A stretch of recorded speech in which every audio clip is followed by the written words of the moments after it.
घने जंगल के बीच एक ऊंचा और सुनसान बुर्ज खड़ा था। न सीढ़ी न दरवाजा, सिर्फ ऊपर एक छोटी सी खिड़की। उसी खिड़की से कभी कभी एक लड़की का मधुर गीत हवा में तैरता था। वह थी रापुंजेल, नर्म मासूम आंखों वाली, और इतने लंबे सुनहरे बाल कि जमीन तक लटक सकते थे। बचपन से ही उसे एक जादूगरनी ने यहाँ कैद कर रखा था। बाहर की दुनिया को उसने सिर्फ आसमान और पेड़ों के पार से देखा था। हर दिन जादूगरनी खिड़की के नीचे आकर कहती, रापुनजेल, अपने बाल नीचे करो। और रापुंजेल चुपचाप अपने बाल खिड़की से लटका देती, जिनके सहारे जादूगरनी ऊपर चढ़ जाती। एक दोपहर दूर जंगल में घूमता हुआ एक राजकुमार उस गीत को सुनने रुक गया।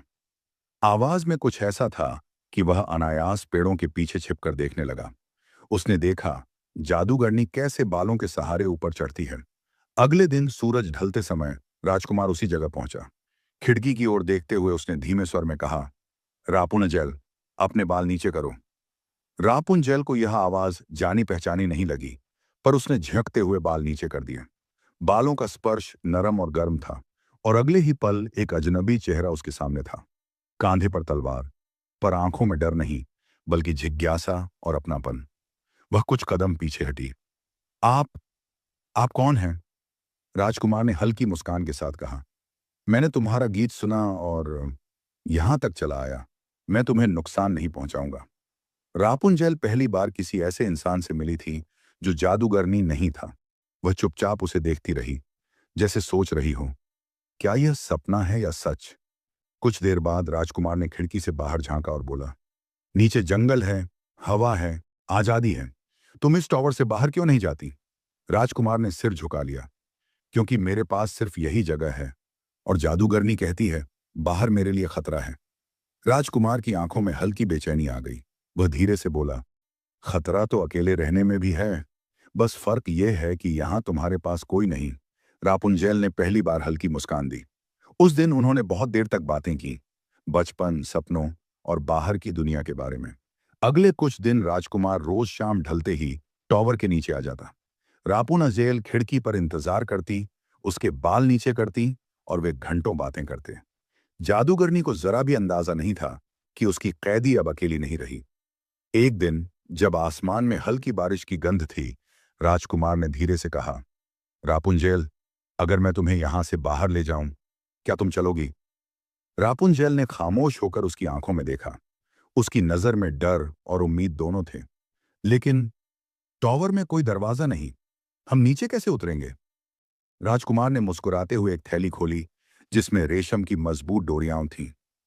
हर दिन मैं तुम्हारे लिए कुछ ना कुछ लाऊंगा, कपड़े, रस्सी, खाना। धीरे धीरे हम एक लंबी रस्सी बना लेंगे। रापुंजेल ने थैली अपने हाथों में ली। उसकी उंगलियां हल्के से कांपी, जैसे इतने सालों बाद पहली बार किसी योजना की धड़कन महसूस हुई हो। उस रात उसने खिड़की से बाहर चांद को देखा और खुद से कहा, शायद मेरा समय आ गया है। अगले कई हफ्तों तक वे दोनों चुपके चुपके रस्सी बुनते रहे। दिन में रापुंजेल जादूगरनी के लिए गाती, बातें करती, ताकि कोई शक ना हो। रात में खिड़की के पास बैठकर वह राजकुमार से बाहर की दुनिया के बारे में सुनती, नदियां, किले और वो रास्ते जो उसने कभी देखे ही नहीं। एक शाम हवा में पतझड़ की ठंडक घुली थी। राजकुमार ने नीचे से इशारा किया, बस कुछ दिन और फिर तुम इस टॉवर से बाहर होगी। रापुंजेल ने नीचे झुककर फुसफुसाया, मुझे डर लग रहा है, लेकिन मैं तैयार हूं। उसकी आंखों में अब सिर्फ इंतजार नहीं, बल्कि साहस भी था। अगली सुबह रापुंजेल जब जादूगरनी के लिए पानी भर रही थी, उसने महसूस किया कि उसकी नजर आज कुछ ज्यादा टटोल रही है। जादूगरनी ने बिना वजह पूछा, तुम आजकल बहुत चुप रहती हो, कुछ छुपा तो नहीं रही? रापुंजेल ने तुरंत नजर झुका ली, नहीं मां, बस गाने की प्रैक्टिस कर रही थी। जादूगरनी ने उसकी आंखों में झांका, जैसे वहां कोई राज ढूंढ रही हो। फिर धीमे से मुस्कुराई, अच्छा है, वैसे मैं अब कुछ दिनों के लिए दूर जा रही हूं। इस दौरान कोई यहां नहीं आएगा, समझी? रापुंजेल ने सिर हिला दिया, पर अंदर ही अंदर घबराहट बढ़ गई। अगर जादूगरनी ने कहीं नीचे छुपकर पहरा देने का सोचा तो? शाम को जब राजकुमार आया, रापुंजेल ने उसे सब बताया। राजकुमार कुछ देर चुप रहा, फिर बोला, इसका मतलब है हमें योजना तेज करनी होगी। कल रात ही कोशिश करेंगे। रापुंजेल ने होंठ काट लिए, कल? लेकिन रस्सी पूरी नहीं हुई। राजकुमार ने उसकी हथेली थाम ली। अगर देर हुई तो शायद मौका न मिले। मैं नीचे इंतजार करूंगा, और अगर तुम आ सको तो हम निकल पड़ेंगे। रात भर रापुंजैल सो नहीं पाई। वह खिड़की के पास बैठी हवा की आवाज सुनती रही, जैसे हर झोंका उसे बाहर की दुनिया की याद दिला रहा हो। नीचे अंधेरे में राजकुमार चुपचाप टॉवर की दीवार के पास बैठा उसकी तरफ देख रहा था। लेकिन उन्हें यह अंदाजा नहीं था कि जादूगरनी ने दूर से सब देख लिया है। वह पेड़ों की परछाइयों में छुपी उनकी हर हरकत पर नजर रख रही थी। उसके चेहरे पर कोई गुस्सा नहीं, बल्कि एक ठंडी मुस्कान थी, जैसे वह पहले से जानती हो कि खेल उसके हाथ में है। रात गहराती गई, चांद बादलों में छुपा और टॉवर के आसपास अजीब सी खामोशी फैल गई। रापुंजेल ने अपने बाल खिड़की से नीचे लटकाए, पर नीचे से एक अजीब सी आवाज आई। वो राजकुमार की नहीं थी। रापुंजेल के दिल की धड़कन तेज हो गई। उसने नीचे झुककर देखा।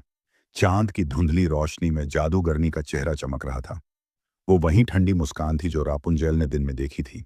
अरे मेरी प्यारी बच्ची, जादूगरनी ने व्यंग्य से कहा, लगता है तुम्हें यहां ऊब होने लगी है और कोई नया साथी मिल गया है।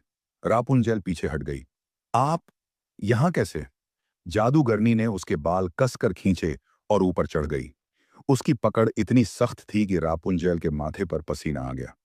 तुम सोचती हो मैं कुछ नहीं जानती? उसने फुसफुसाकर कहा। जिसे तुम अपना राजदार समझ रही हो, वो तुम्हें इस कैद से निकालने आया है और तुमने मुझे धोखा दिया। रापुंजेल ने आंखों में आंसू भरकर कहा, यह धोखा नहीं है, मैं बस आजाद होना चाहती हूं। जादूगरनी की आंखों में एक पल के लिए सख्ती डीली पड़ी, लेकिन तुरंत उसका चेहरा फिर सख्त हो गया। आजादी? तुम्हें पता है, बाहर की दुनिया तुम्हें निगल जाएगी। मैं ही तुम्हारी रक्षा कर रही हूं। नीचे राजकुमार ने आवाज सुनी और खिड़की की तरफ दौड़ा। रापुंजेल, क्या हुआ? पर जादूगरनी ने तेज आवाज में कहा, अरे राजकुमार महाशय, अब आपकी बारी है। उसने रापुंजेल के बाल झटक कर नीचे फेंक दिए, और जब राजकुमार ने उन्हें पकड़ा, जादूगरनी बिजली सी फुर्ती से नीचे उतरी। अचानक उसने अपनी जादुई छड़ी घुमाई। जंगल में हवा चीखने लगी, पेड़ झुक गए और राजकुमार की आंखों के सामने अंधेरा छा गया। वह जमीन पर गिर पड़ा, अपनी आंखें मलता हुआ, लेकिन उसे सिर्फ सन्नाटा और रापुंजेल की दूर जाती चीख सुनाई दी। ऊपर रापुंजेल खिड़की के पास खड़ी थी। उसके होंठ कांप रहे थे। उसे मत चोट पहुंचाओ। पर जादूगरनी ने ठंडे स्वर में कहा, तुम्हारे लिए अब कोई नहीं आएगा। इसके बाद उसने एक जादू किया और रापुंजेल के आसपास की हवा बदल गई।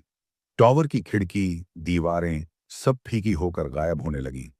जब रापुंजेल ने आंख खोली, वह किसी अनजान सुनसान जगह में थी, जहां न जंगल था, न आसमान में चांद, बस रेगिस्तान की ठंडी रेत और अंतहीन सन्नाटा।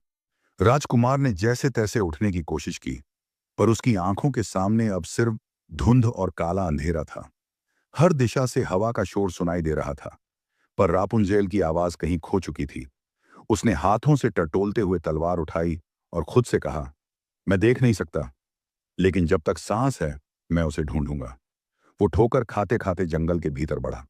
पैरों में कांटे चुभते, कपड़े फटते, पर उसके कान हर आवाज पर चौकन्ने थे।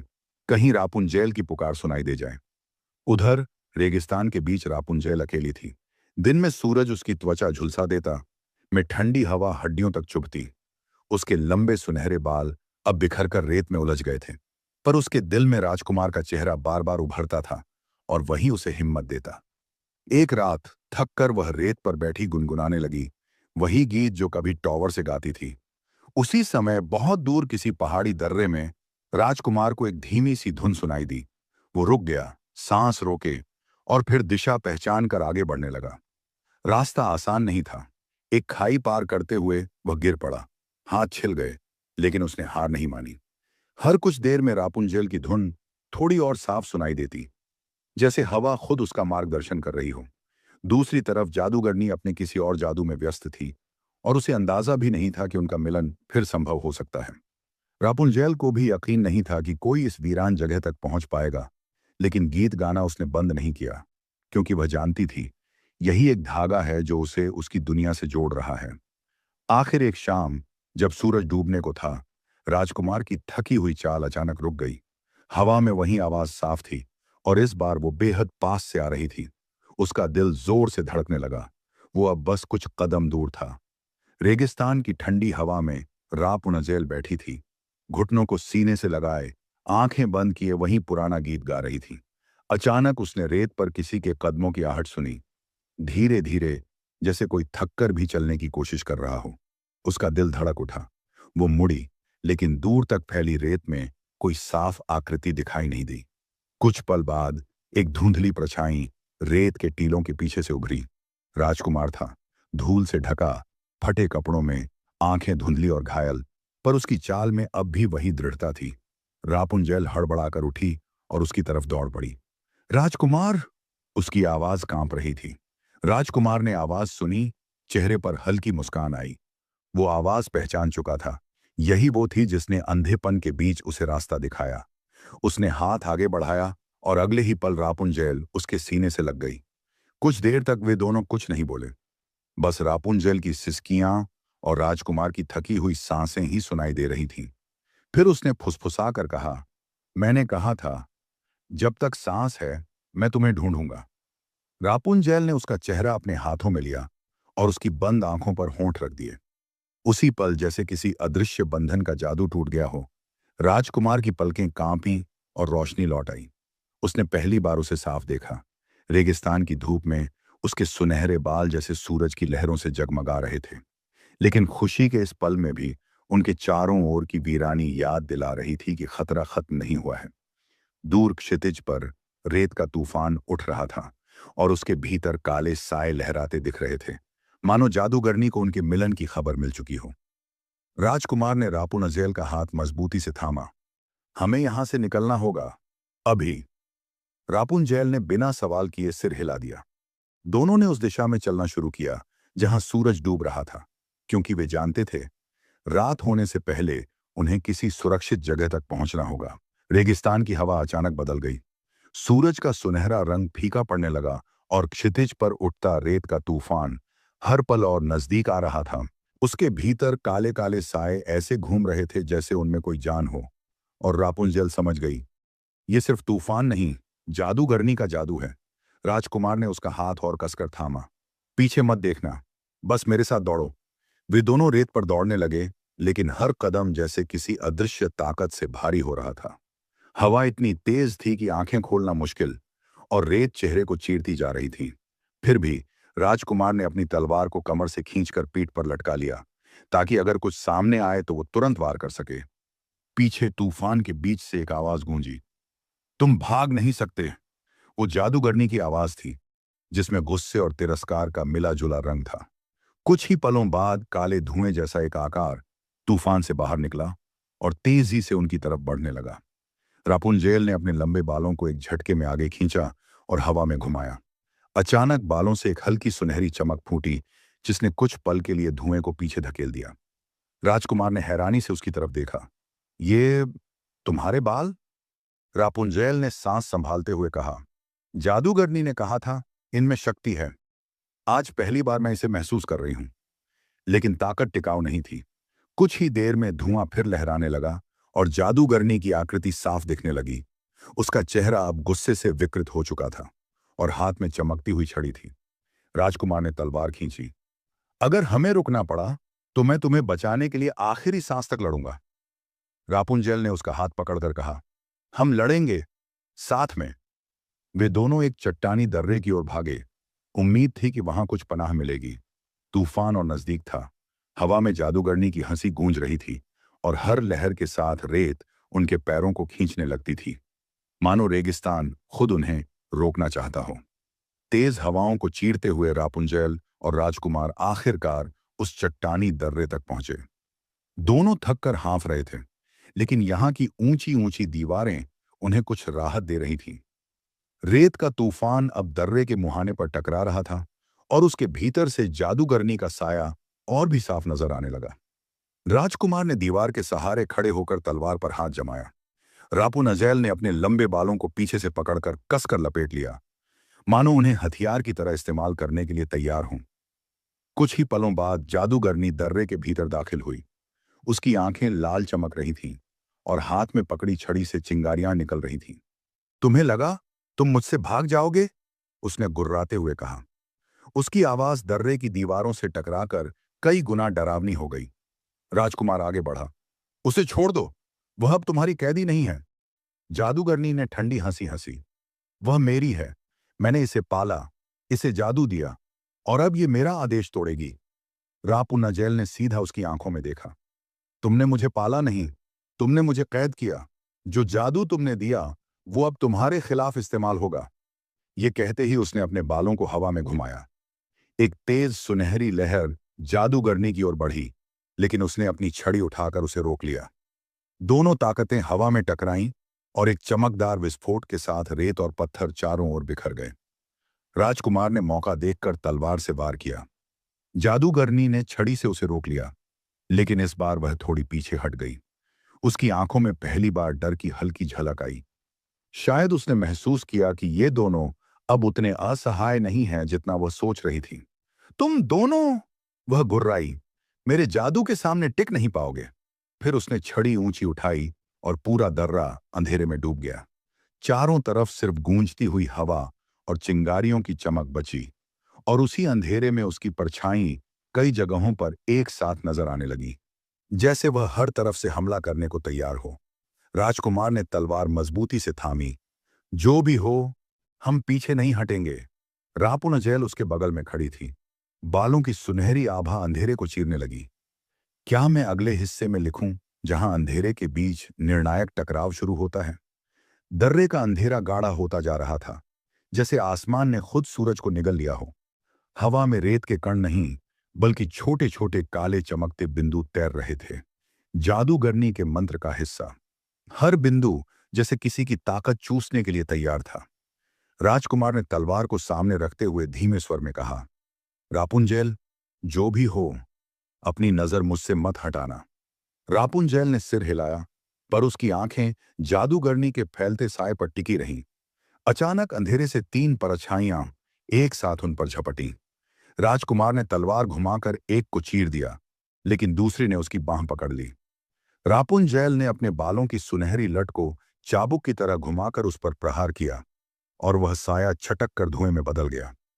जादूगरनी की असली आकृति दीवार पर छड़ी हुई थी, आंखें जलती हुई अंगारों जैसी। उसने अपनी छड़ी से एक लंबी काली लपट छोड़ी, जो सीधी रापुनजैल की ओर बढ़ी। राजकुमार ने बीच में आकर वार झेला। तलवार ने कुछ असर रोका, लेकिन उसका हाथ सुन्न पड़ गया। तुम मुझसे क्यों लड़ रहे हो, राजकुमार? जादूगरनी ने तिरस्कार से कहा। तुम्हें तो कुछ पाने का वादा भी मैंने नहीं किया, फिर भी अपनी जान गंवा रहे हो। राजकुमार ने गहरी सांस ली, क्योंकि मैं उसे खोना नहीं चाहता, और तुमसे ज्यादा मैं उसकी आजादी पर विश्वास करता हूं। रापुनजैल ने यह सुनते ही अपनी पूरी ताकत जुटा ली। उसके बालों की आभा और तेज हो गई, इतनी कि दर्रे का अंधेरा पल भर को पीछे हट गया। सुनहरी रोशनी सीधे जादूगरनी की तरफ बढ़ी, और उसके चेहरे पर पहली बार हैरानी नजर आई, लेकिन वह जल्दी संभल गई। उसने जमीन पर अपना डंडा पटका, और दर्रे की चट्टानों में दरारें फैलने लगीं। ऊपर से पत्थर गिरने लगे, मानो वह पूरी जगह को उनके ऊपर ढा देना चाहती हो। राजकुमार ने रापुंजैल का हाथ पकड़ा। अगर ये जगह गिरी तो हम दोनों। रापुंजैल ने उसकी बात काटी। नहीं, ये जगह नहीं गिरेगी अगर हम पहले उसका जादू तोड़ दें। उसकी आंखों में अब डर नहीं, बल्कि साफ दृढ़ता थी, और जादूगरनी को यह देखकर पहली बार सचमुच खतरा महसूस हुआ। गिरते हुए पत्थरों और गूंजती हवाओं के बीच रापुंजैल और राजकुमार ने एक दूसरे की ओर देखा। उनकी आंखों में बिना बोले एक समझ थी। अगर उन्हें बचना है तो यह लड़ाई खत्म करनी ही होगी। राजकुमार ने फुसफुसाते हुए कहा, उसकी ताकत उसकी छड़ी में है। अगर हम इसे तोड़ दें तो उसका जादू खत्म हो जाएगा। रापुंजैल ने सिर हिलाया, पर उसकी निगाहें जादूगरनी पर जमी थीं, जो दीवारों पर ऐसे घूम रही थी जैसे उसका शरीर हवा का बना हो। मैं उसे नीचे लाऊंगी, रापुंजैल ने दृढ़ स्वर में कहा। तुम बस मौका देखकर उसकी छड़ी पर वार करना। राजकुमार ने कोई सवाल नहीं किया, बस तलवार की पकड़ और मजबूत कर ली। रापुंजैल ने अपने बालों को कसकर लपेटा और फिर एक झटके में हवा में घुमाया। सुनहरी चमक ने जादूगरनी का ध्यान खींचा, और वह सीधे उसकी तरफ झपटी। ठीक उसी समय रापुंजैल ने बालों को उसके पैरों के चारों ओर लपेट दिया और पूरी ताकत से उन्हें खींचकर जमीन पर गिरा दिया। जादूगरनी गिरी, लेकिन उसकी पकड़ में अब भी छड़ी थी। वो गुर्राई, मूर्ख लड़की, और छड़ी घुमाकर एक काली लहर छोड़ी जिसने रापुंजेल को पीछे धकेल दिया। राजकुमार ने इस मौके का इंतजार किया था। वह आगे बढ़ा, एक बार छड़ी पर, लेकिन जादूगरनी ने उसे बचा लिया। हालांकि उसका संतुलन बिगड़ गया। तभी रापुंजेल ने अपनी आखिरी ताकत जुटाकर बालों को छड़ी के चारों ओर लपेट दिया। छड़ी सुनहरी रोशनी में डूबने लगी और जादूगरनी की चीख दर्रे में गूंज उठी। नहीं, ये मेरा है, उसने जोर लगाया, लेकिन रोशनी इतनी तेज थी कि उसकी आंखें चौंधिया गईं। राजकुमार ने तलवार से एक आखिरी वार किया और छड़ी बीच से टूट गई। तुरंत ही अंधेरा छंटने लगा। काले साए हवा में घुल गए और दर्रे पर गिरते पत्थर रुक गए। जादूगरनी जमीन पर गिर पड़ी। उसका चेहरा अब थका और कमजोर था। उसकी लाल चमकती आंखें बुझ चुकी थीं और वो रेत के कणों में बदलकर धीरे धीरे हवा में उड़ने लगी। रापुंजेल ने गहरी सांस ली। खत्म। राजकुमार ने उसकी ओर देखकर हल्की मुस्कान दी। हाँ, अब तुम सच में आजाद हो। दर्रे से बाहर निकलते ही उनके सामने दूर तक फैला हरा भरा मैदान था। रेगिस्तान गायब हो चुका था, मानो जादूगरनी के साथ उसका श्राप भी टूट गया हो।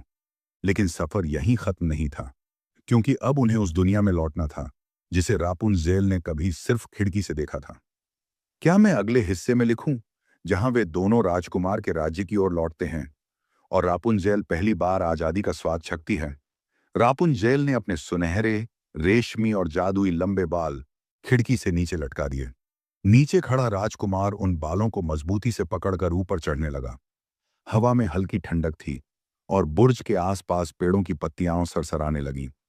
ऊपर पहुंचते ही राजकुमार ने पहली बार रापुंजेल को करीब से देखा। उसकी आंखों में एक अनकही उदासी और उम्मीद दोनों झलक रही थी।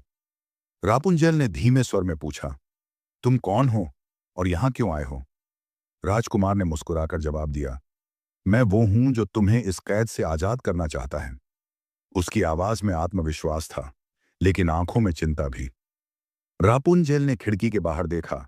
दूर तक फैले जंगल और उसके पार की दुनिया उसे एक सपने जैसी लगी। उसने धीरे से कहा, तुम नहीं जानते, ये बुर्ज सिर्फ पत्थरों का नहीं बना है, ये जादू का है। यहां से भागना आसान नहीं होगा। राजकुमार ने उसकी ओर बढ़कर कहा, तो फिर हम मिलकर इस जादू को तोड़ेंगे। लेकिन रापुंजेल की नजर एक पल के लिए दरवाजे की ओर गई, जहां से कदमों की आहट सुनाई देने लगी थी। वो आहट जिसे सुनते ही उसका दिल तेजी से धड़कने लगता था। कदमों की आहट जैसे जैसे करीब आती गई, रापुंजेल का चेहरा सफेद पड़ने लगा।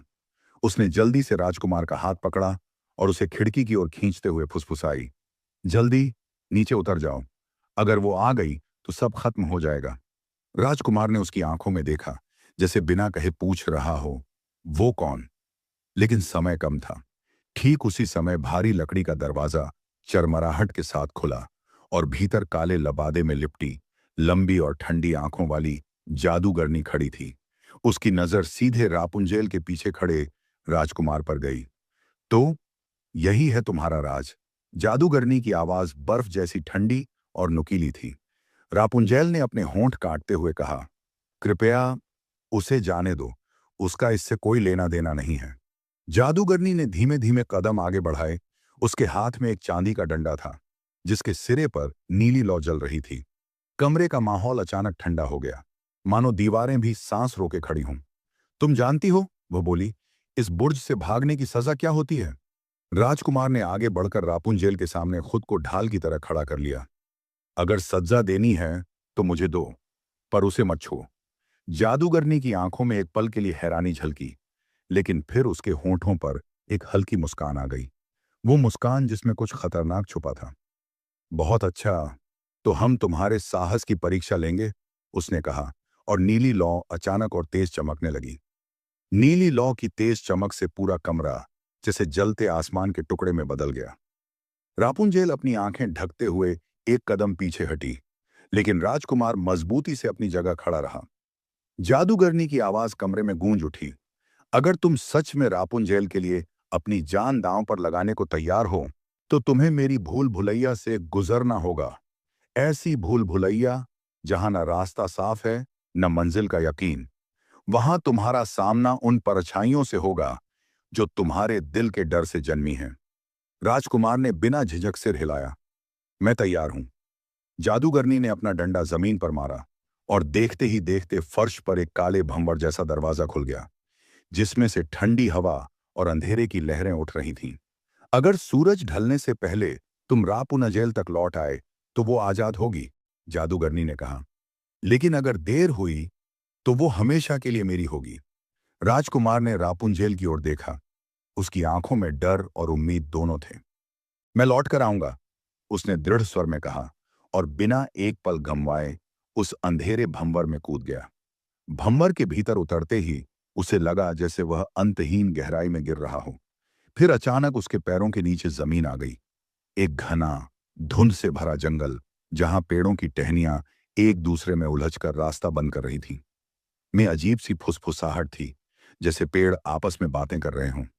तुम यहां से कभी नहीं निकल पाओगे। ये आवाज कहीं दूर से आई, लेकिन हर दिशा में गूंज रही थी। राजकुमार ने तलवार संभाली और आगे बढ़ा। उसके कदम धीमे लेकिन पक्के थे। हर ओर परछाइयां हिल रही थीं और अचानक एक काले भेड़िए की आंखें धुंध में चमक उठी। वो अकेला नहीं था। उसके पीछे कई और परछाइयां सरक रही थीं। भूल भुलैया की पहली परीक्षा शुरू हो चुकी थी। भूरे कोहरे से घिरे उस जंगल में राजकुमार ने अपनी तलवार की मूठ को कसकर पकड़ लिया। भेड़ियों की आंखें जैसे अंगारों की तरह चमक रही थीं। उनकी गुर्राहट हवा को चीर रही थी। पहला भेड़िया बिजली की तरह झपटा। राजकुमार ने तलवार घुमाई। धातु की चमक ने धुंध को चीरते हुए उसकी देह को किनारे कर दिया। लेकिन हमला रुकने वाला नहीं था। दो और भेड़िए पीछे से घात लगाकर आए। राजकुमार ने तेजी से एक पेड़ के तने का सहारा लिया। तलवार की धार को नीचे घुमाते हुए एक भेड़िए को गिरा दिया। बाकी भेड़िए गोल घेरा बनाकर उसे घेरने लगे। अब लड़ाई केवल ताकत की नहीं, बल्कि धैर्य की भी थी। उसने गहरी सांस ली और याद किया कि रापुंजेल के लिए समय बहुत कम है। अचानक उसने भेड़ियों के घेरे में एक खाली जगह देखी। वहीं से वह झपट पड़ा, एक के बाद एक वार करते हुए रास्ता बनाता गया। कुछ ही क्षणों बाद वह जंगल के गहरे हिस्से में पहुंच गया, जहां पेड़ों की शाखाएं आपस में जुड़कर एक विशाल मेहराब बना रही थीं। जैसे ही वह मेहराब के नीचे से गुजरा, अंधेरा और गाढ़ा हो गया, और तभी उसके सामने एक प्राचीन पत्थर का दरवाजा उभरा, जिस पर नीली लौ जैसी आकृति जल रही थी। दरवाजे से एक भारी गूंजती आवाज आई, आगे बढ़ने के लिए तुम्हें अपने सबसे गहरे डर का सामना करना होगा। दरवाजा धीरे धीरे खुलने लगा और अंदर जो था वह राजकुमार के दिल की धड़कन रोक देने वाला था। रापुंजेल, लेकिन उसकी आंखें खाली, चेहरा बेजान।